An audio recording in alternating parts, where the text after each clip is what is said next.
Lesson 10, Knowledge Area, Project Communication Management, a knowledge area dedicated to communication related topics. So what is communication and why it is important for a project manager?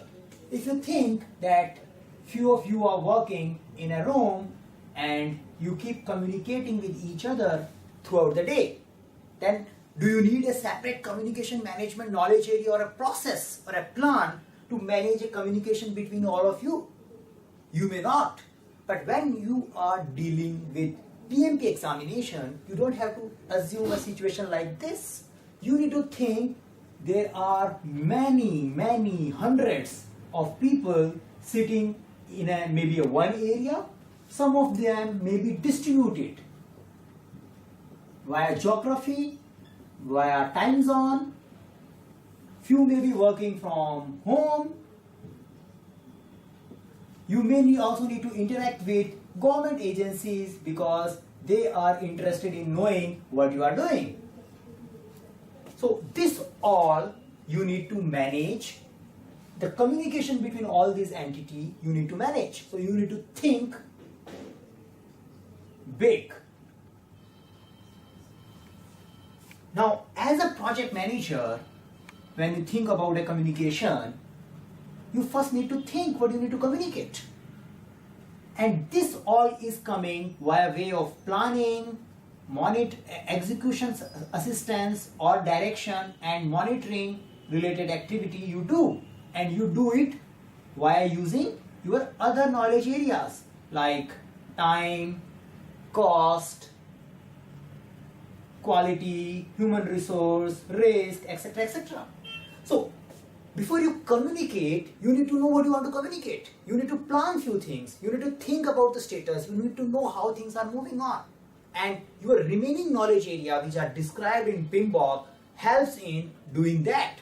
But once you are done with your planning, your monitoring, your analysis, finally you need to communicate. And this communication management or project communication management is all about this communication. If you don't manage other knowledge areas, or if you don't plan your schedule well, if you don't identify your risks well, this communication will not help you. You need to do things well, you need to identify the real problems, then only you can communicate. But even if you identify the real problems and if you keep them with you, you cannot effectively communicate them, then also it is not helpful for the project execution. And that is why it is said that 90% of the time project managers spend in communicating, because whatever he is doing is not complete till the time it is communicated to other team members, other stakeholders, because project manager is not the one who has to execute all this activity. He just integrate, he plans, he coordinate, and that all can happen through communication. And via communication, he manage conflicts, he manage risks, status, coach the team members, etc. etc. So all the project activities require some form of communication. Now, in order to do a communication effectively, it's not that he keeps talking and sending the emails or giving briefings. He also need to listen back. Listening is one of the essential skills of communication. Communication is not about publishing information, it is also about absorbing information and publishing it in a format which could be understood by other people, so people can relate to it and get into the detail of the given area. In order to have a good listening skill, you should have a good probing skills. You should have a good questioning skills.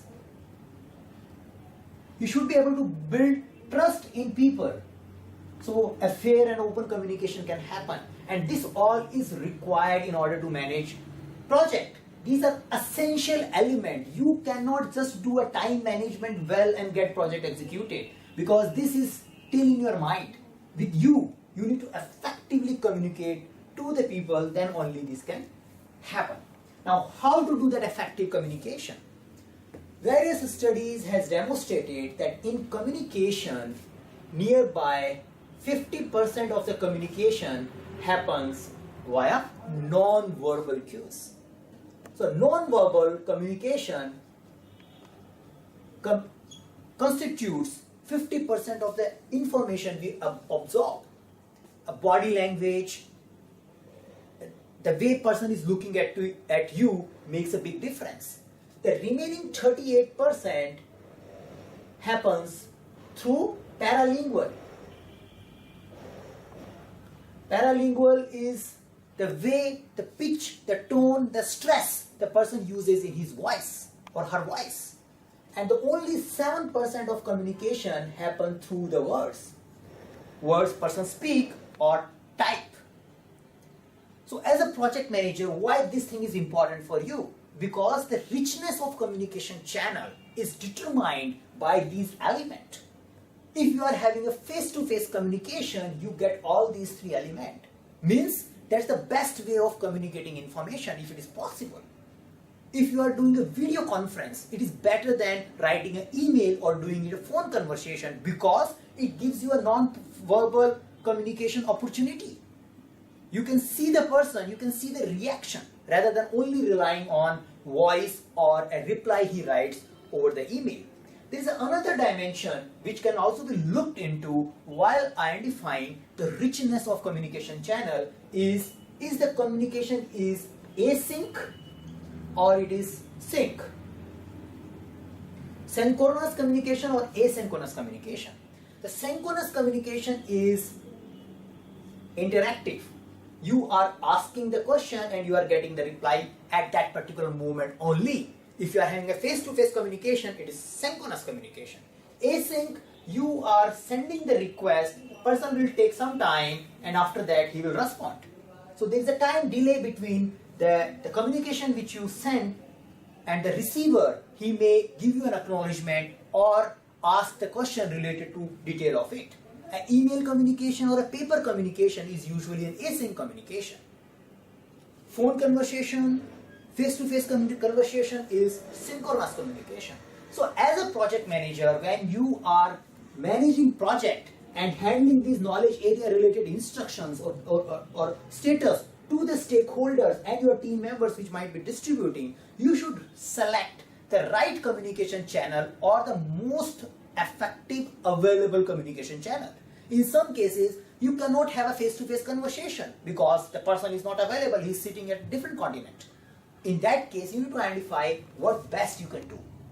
Can you have a chat with the guy, or can you have a phone conversation with the guy, or the only option left is email because the person is also sleeping. So it depends upon the situation. You take the call of the richness of and take the best possible rich communication channel. Now there are other dimensions to a communication which is a formal and informal. So whenever we talk about communication, we say, is it a formal communication or is it an informal communication? Now, if you are a project manager of 100+ people team, visualize that, think big, you need to have good amount of formal communication. So whenever thing is related to any baseline, say it is related to scope or a budget baseline or a time schedule baseline, it has to be formal. Because you want to make sure that everything goes through a change control. So communication related to it is usually formal. Whenever we are having interaction with external bodies like customer, stakeholders, we need to follow a formal communication. Whenever we are having an interaction with a vendor, since it's also a part of external, but I am specifying it because the procurement management knowledge area is a separate one, still we need to follow a formal communication. So when can we follow an informal communication? Informal communication can be done with the team members when you are talking about day-to-day status. But the final status report which you send to your stakeholders or a bigger project community is formal. So a status report is formal, but If you are asking someone that is this particular project activity is done, it could be informal. A general discussion about an approach or a way of doing thing can be an informal. So usually informal communication will happen more inside the team. Usually. Now there is another dimension to a communication management is written and oral communication.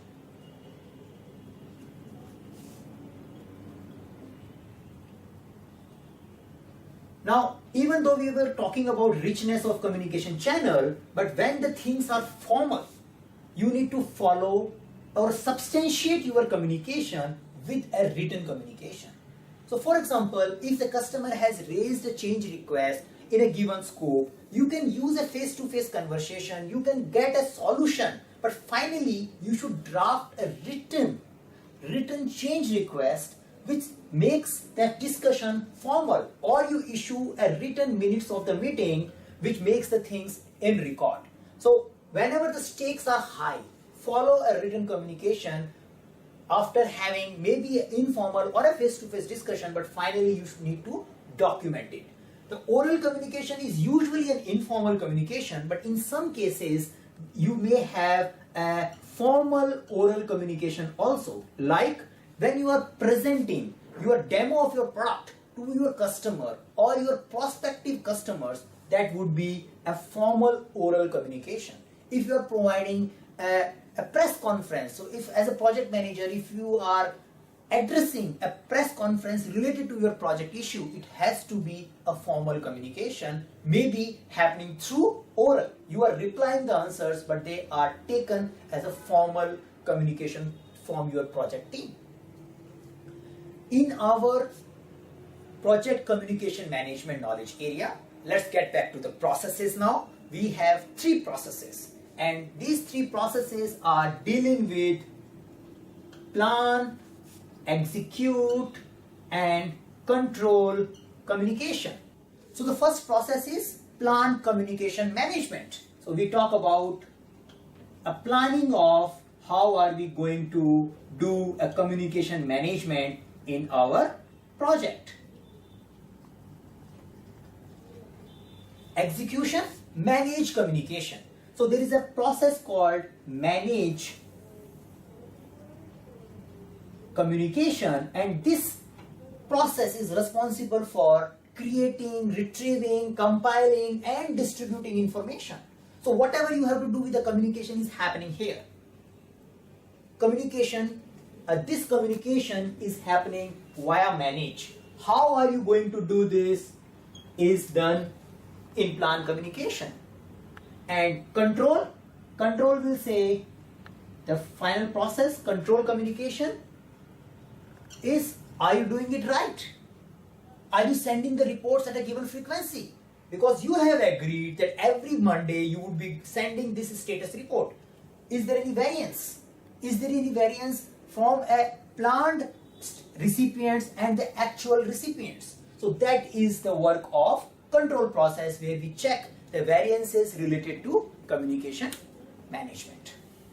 So in general, the complete project communication management knowledge area is a type of knowledge area which goes along with other knowledge areas, and without this knowledge area or without implementing the processes of communication management, the output derived out of other knowledge areas are not reaching to the expected stakeholders.